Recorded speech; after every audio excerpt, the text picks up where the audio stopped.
Welcome, everybody, to another edition of the Winner's Circle Sports Betting Podcast. My name is Ross Benjamin of RBWins.com, and today is Tuesday, April the 4th, and I'm joined by Jesse Schule of JesseSchule.com and Sean Higgs of PicksandParleys.net. Gentlemen, how was your weekend? Up and down, Ross. Win one day, lose the next.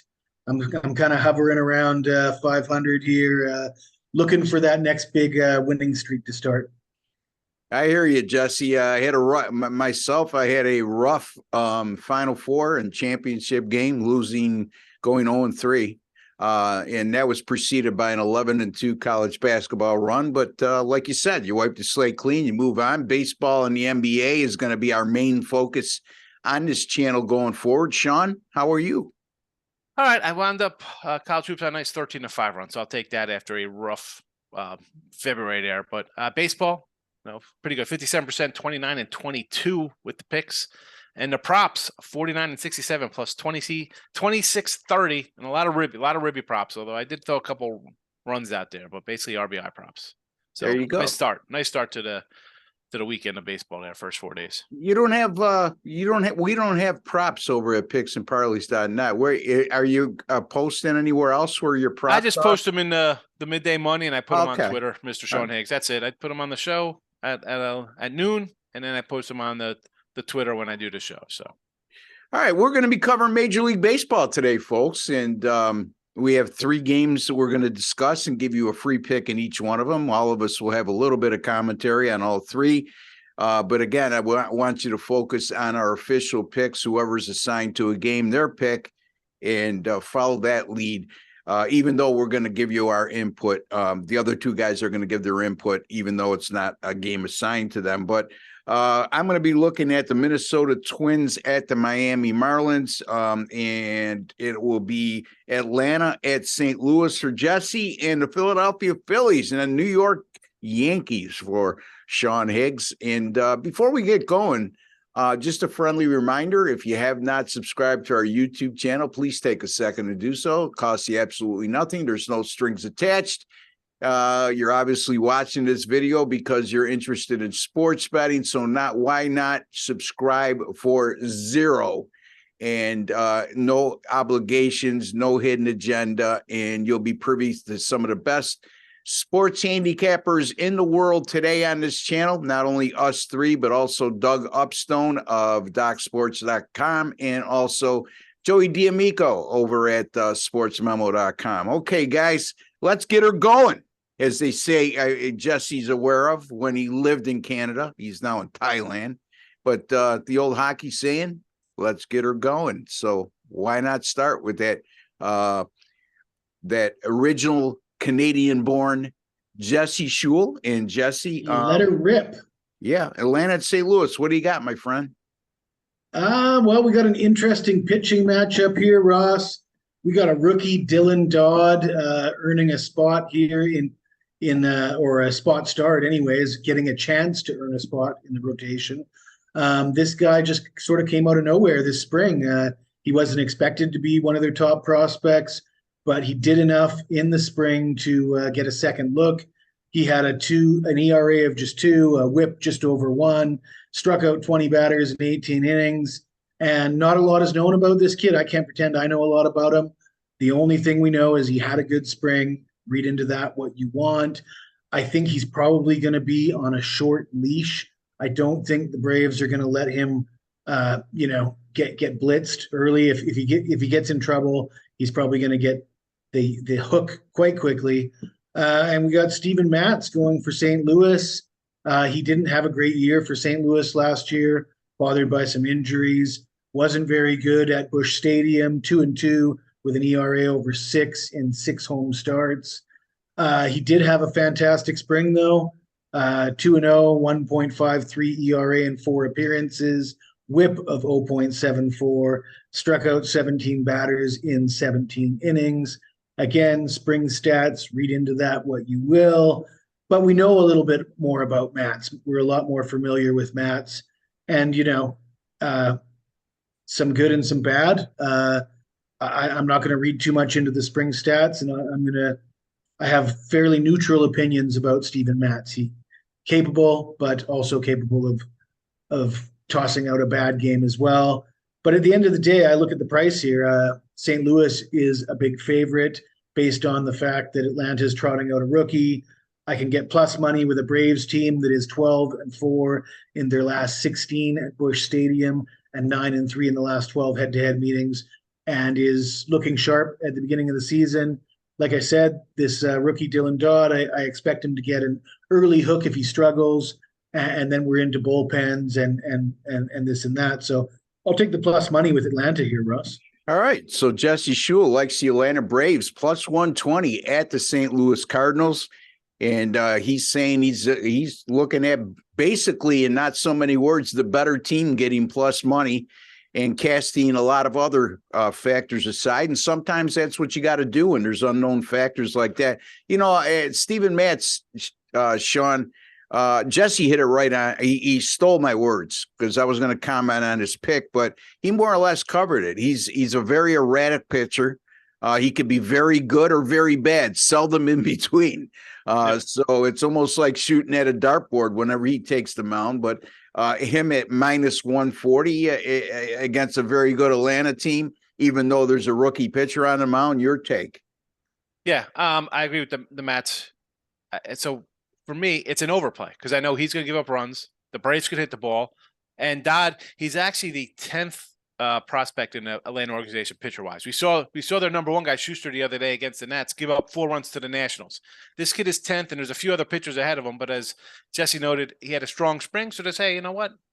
Let's throw him out here. You know, I think he's going to give up some runs because the Cards can score themselves. So I look at the over here, 8.5. You know, give me the over in that game. 8.5.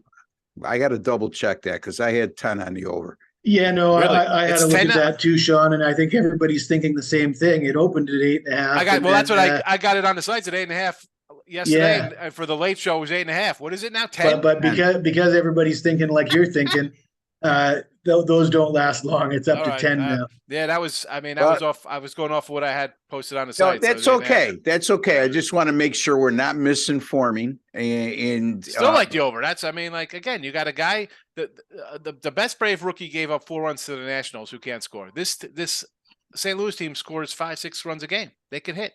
Yeah. Yeah. Now we mentioned spring training. Jesse did, and I'm not sure if you did, Sean, but I have in the past. How much weight do you put in spring training performances? Again, it's a double-edged sword. You're looking for not only look. The bottom line is this: the starting major league pitchers that are in the rotation to start the year, if they had a great spring, it makes really, you feel good about them. It's like, all right, they look good. Sharp, but I don't put a lot of emphasis in it myself because you're facing, for the most part, guys who half the lineup you are facing is going to be playing at AA and AAA.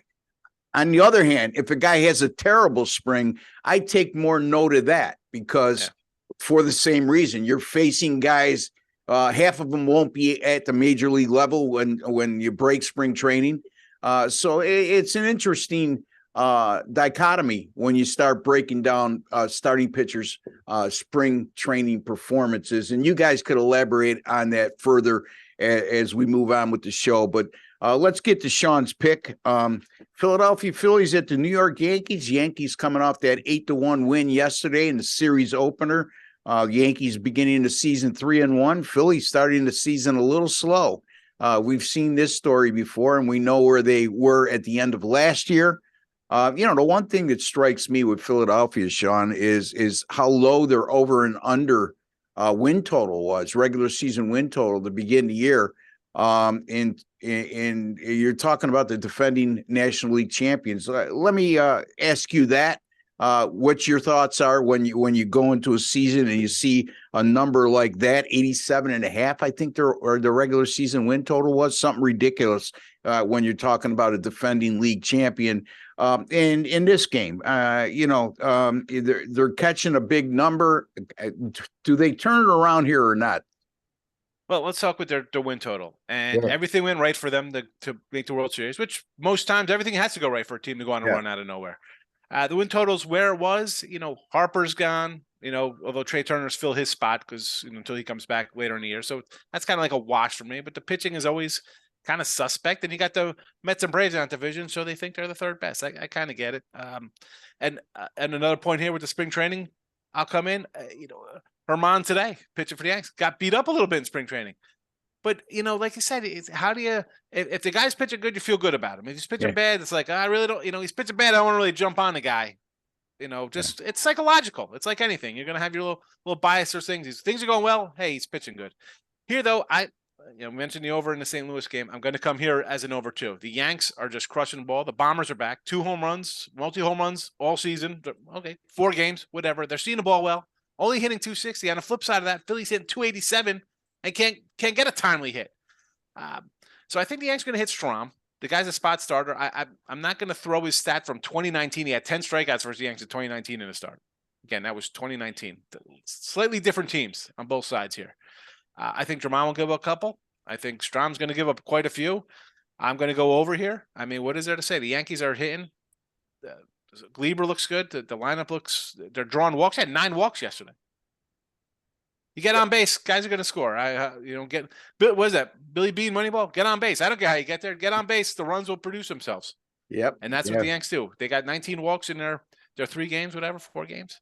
Give me the over. Again, hopefully it's still 8. It was 8.5 when I looked at it. 9:30 this morning. It was 8.5. So Philly. I was over at Caesars. It was 8.5. So Sean likes Philly and the Yankees over 8.5. No, you didn't move that line or one run and a half like you did in the Atlanta St. Louis game. I mean, look, the Yankees to me are never going to hit for a good average. They're not built that way. Nope. They're going to strike out a lot. But like you touched upon, I think, beside their power, I think one of the most underrated aspects of their game is their ability to work counts and wear pitchers down. Yeah. And getting free passes, like you said, and opposing pitchers with the power laden lineup they throw at you sometime, they're going to give up a lot of walks because they have to pitch so carefully. And Giancarlo Stanton and Aaron Judge off to good starts in terms of their power production. Gleyber Torres starting to come out a little bit. And again, Domingo Germán, like Sean touched upon, this guy has a lot of talent, but again, he's been up and down. He can't seem to stay healthy, right? And also, he had a terrible spring. Like Sean said, he got banged up a little bit in the spring. And like I said, that concerns me when a guy has a terrible spring going into his first start in the regular season. Anyway, Jesse, any thoughts on Philadelphia and the Yankees? I like where Sean's going with this. It does look like an over. 8.5 looks a little low to me, to be honest. But as far as spring training goes, how much do you read into those pitching stats? A lot of pitchers say they're trying a few things and, they're working on their game and they're not necessarily bringing their A game. But what I like to see is some a semblance of control, right? I want to see some strikeouts. I don't want to see a lot of walks. If I start to see a ton of walks and low strikeout numbers, I think, what are you working on that's resulting in that? Whatever it is, it isn't working. That's a warning sign to me. A bunch of walks and no strikeouts or low strikeout numbers. And I'm glad you brought that up, Jesse, because yes, there's that experimental phase in spring training for some starting pitchers, relief pitchers as well. They may be trying to incorporate a new pitch or two into their arsenal that they didn't have previously. And there's no better time to experiment with that other than the bullpen in a spring training game where you're not going to cost your team when it matters most. So yes, there's a lot of things to consider when you look at spring training performances, and it's not an exact science. I've noticed no trend where I can honestly say, look, when I see this in the spring training, my personal feeling, it always equates to this out of the gate in the regular season. So we'll keep an eye on that. So Jesse, he likes the Atlanta Braves plus 120 over the St. Louis Cardinals, and Sean Higgs, he likes the Philadelphia Phillies and the New York Yankees game to go over 8.5. I'll go real quickly on mine and then get you guys' thoughts. The Minnesota Twins at the Miami Marlins. This game goes at 6:40 Eastern time tonight. Right now, Miami is a minus 150 money line favorite, in Minnesota plus 130. It'll be Kent Maeda, the veteran right-hander, going for the Minnesota Twins. That's Maeda, who has not started in a major league game since 2021, missed all of 2022 with an injury. And Sandy Alcantara, the ace, in one of the favorites to win the NL Cy Young Award going into the season. But he's coming off a so-so outing. Actually, by his standards, a not very good outing in the home opener against the Mets. But I'll get to that in a second. Here's the thing. You got a Minnesota team that started 4-0, and they've outscored their opponents 22-5. And Miami, 1-4 to start the year, and they've been outscored 28-9. So you can't have two teams that are going in polar opposite directions out of the gate when the regular season starts, any more than Minnesota and Miami right now. And Kent Maeda, again, like I said, he hasn't pitched since 2021, but 59-41 in his career, 135 starts, a 3.87 ERA, and a 1.14 WHIP. Those are pretty good numbers, and he had some good years as a member of the Los Angeles Dodgers, specifically when he first came from Asia. And Sandy Alcantara, like I mentioned, tremendous pitcher. The guy is one of the best in the game. And, the thing is, he's coming off a opener in which he faced the Mets. He gave up 3 earned runs in 5 2/3 innings. He only gave up 3 hits in that game, but a red flag comes up because he walked 4 in just 5 2/3 innings, and he only struck out 2. So to me, he's got something to prove, especially in this matchup. I'm not saying he might go out and throw a gem. We know how good Alcantara is, but again, I'm going to have to use Jesse's logic here. When you look at two teams and who the better team is, and the better team right now is unequivocally Minnesota. Miami definitely has the edge with the starting pitchers, but then you look at the bullpen too.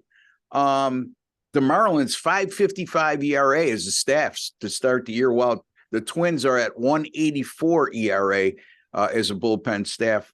I'm going to take a shot here on the underdog here. And again, I'm using my buddy Jesse's logic here is this early in the year, all you can measure your standards by is how you've been doing up until this point. And the better team right now, unequivocally, like I said, is Minnesota. I'm going to take them plus 130 as a money line dog against Miami. It is risky.